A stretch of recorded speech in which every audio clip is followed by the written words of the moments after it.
have you heard the horror stories about what it's like in delivery and have people come up to you and say, hey man, you don't know what you're getting into. It's pretty intense. Well, I'm going to show you and walk you through exactly what it's like in delivery room. Let's go. All right, Dad, so listen up. This is how the delivery room works when your wife is pregnant. You get the call, honey, I'm going into labor, and it's go time. So this is what happens. After your wife essentially starts going through the labor process, there are many things that can happen. Again, this is the experience that's unique to me, and I'm giving you my details of what it was, what exactly it was like. So yours might be different, it might be similar, but I'm going to give you exactly what I went through so you can be prepared. So we had a hospital setting. You may have a midwife, you may be or in a situation to where you deliver at home, all those kinds of things. So from a hospital setting, this is how it plays out.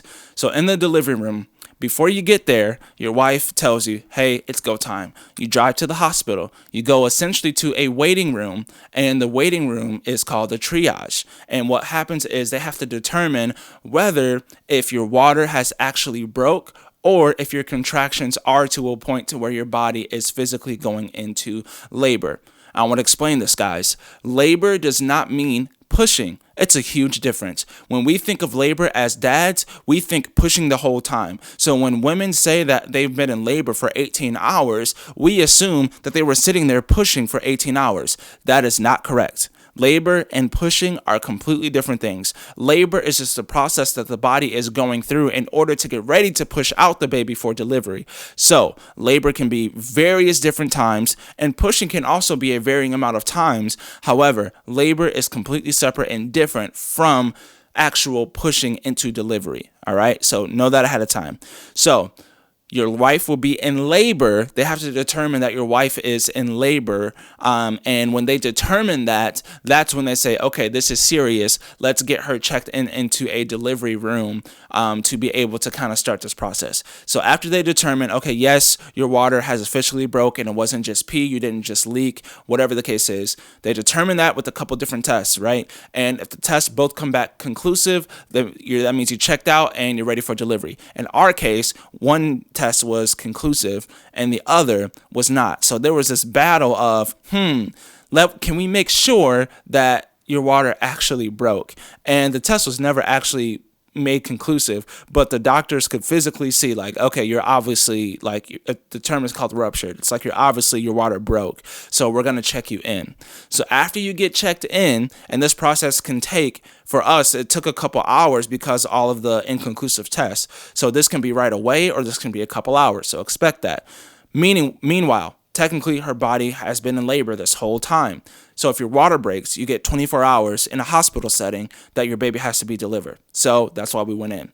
So a couple hours later, we get brought into this new room to where they kind of monitor, hey, how is your cervix and how is your dilation, right? And your cervix is the part that the baby will come out of before it comes through the actual canal. And then your dilation is essentially like how big the opening is, right? And they check those things, and they have to keep checking because you have to be 10 centimeters dilated, and the term is called effaced, meaning softened. So your wife has to be 10 centimeters dilated and 100% effaced, meaning the cervix is completely soft enough for the baby's head to push through it.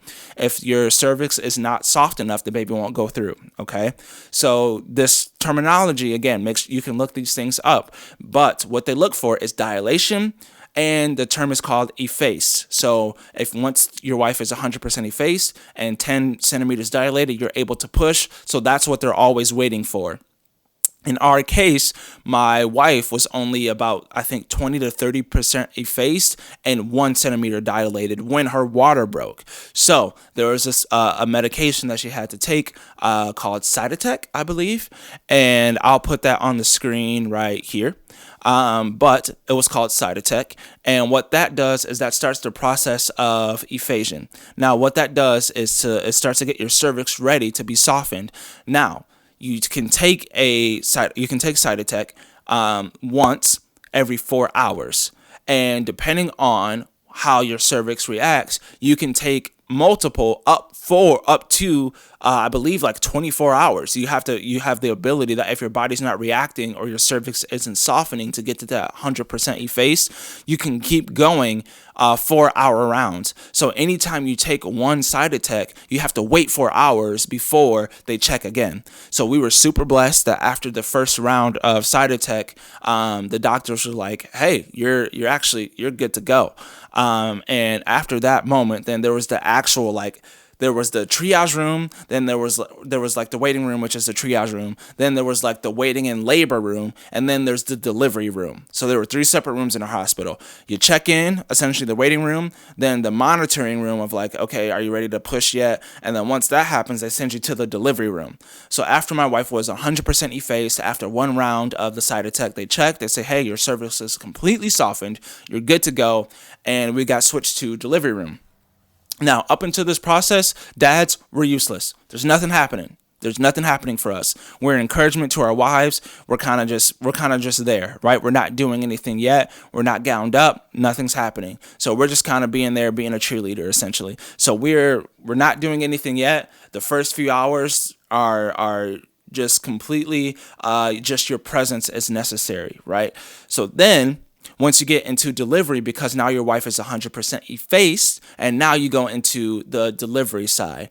Now, this is where you become a help, and this is where the information that you're going to need is actually going to relax you more than it's going to panic you or cause panic. So the picture that we always get, again, is that the wife is screaming and everything is hurting and the baby can come out at any second and you're pushing for hours and eventually one day or one moment the baby will come out. Guys, it's much more relaxed than that, okay? You're depending on what your wife and what you decide as a family, the actual labor process is painful for your wife. Like, don't get me wrong. It is very painful, that labor process. Remember, labor and pushing are different. So while her body's getting ready and her cervix is softening, all that is through labor, all the contractions are happening there. And that is still considered labor. That is still very painful. However, your wife isn't screaming her head off yet.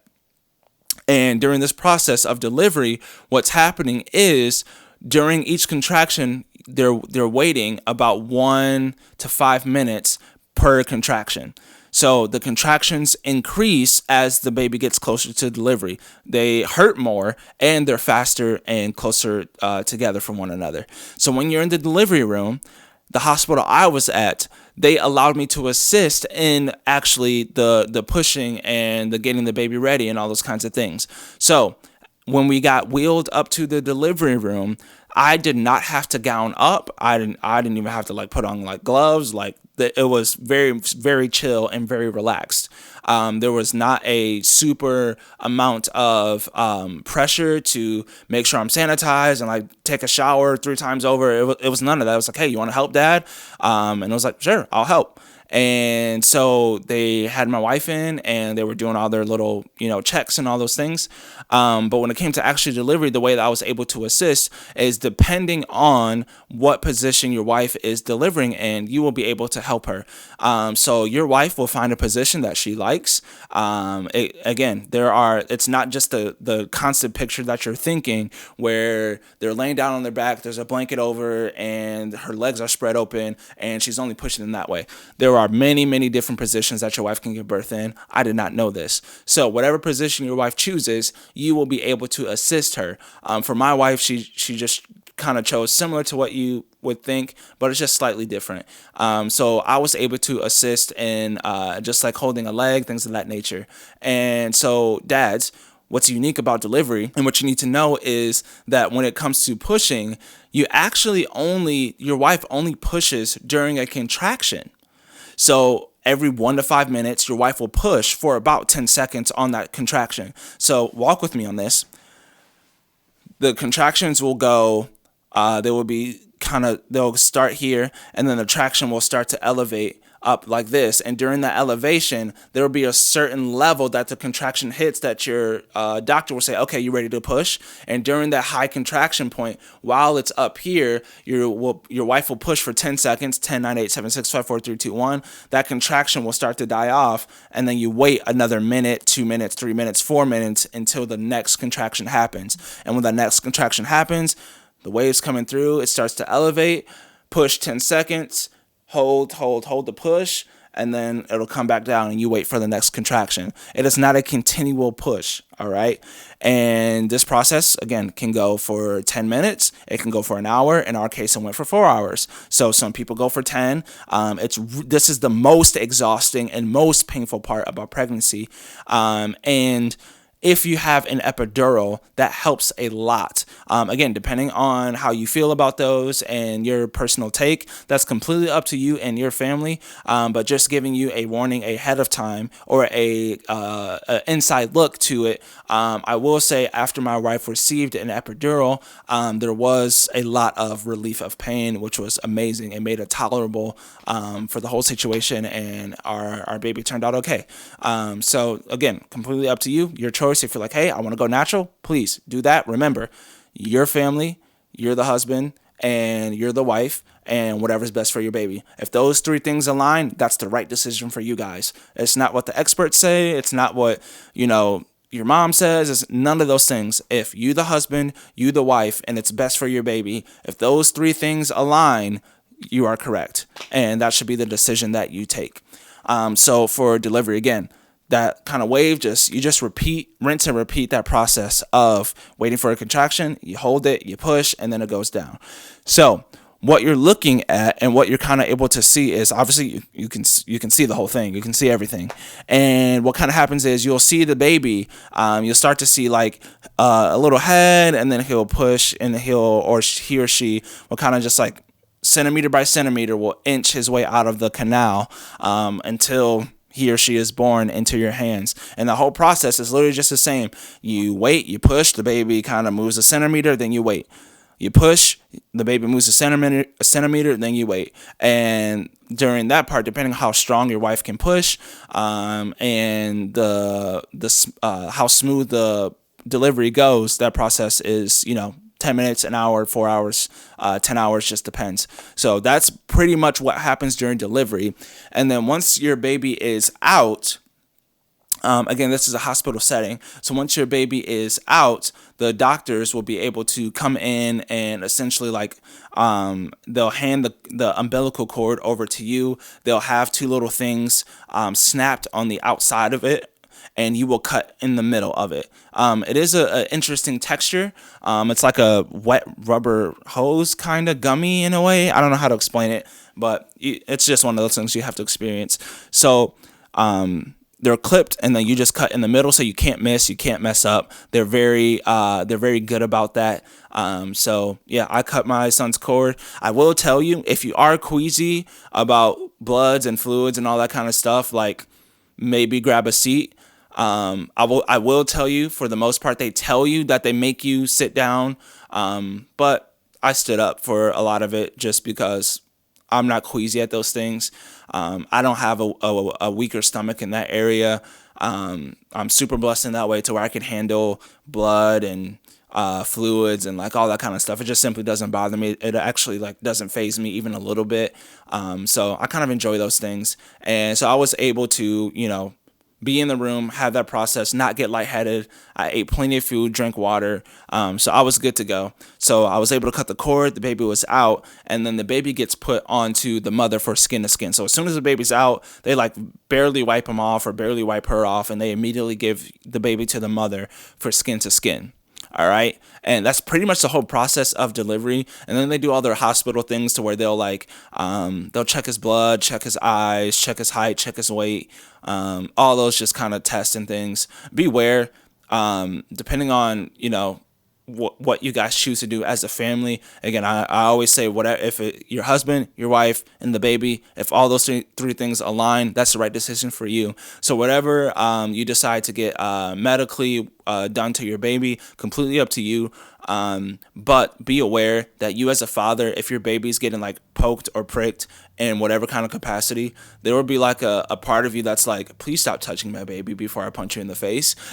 Totally normal. It happens. One of the tests that they have to do is they have to check, because our son had to have a vacuum done, And that was because there was a little bit of a problem where he got stuck in the birth canal, and he had to have the vacuum to his head, and it didn't work because he had too much hair.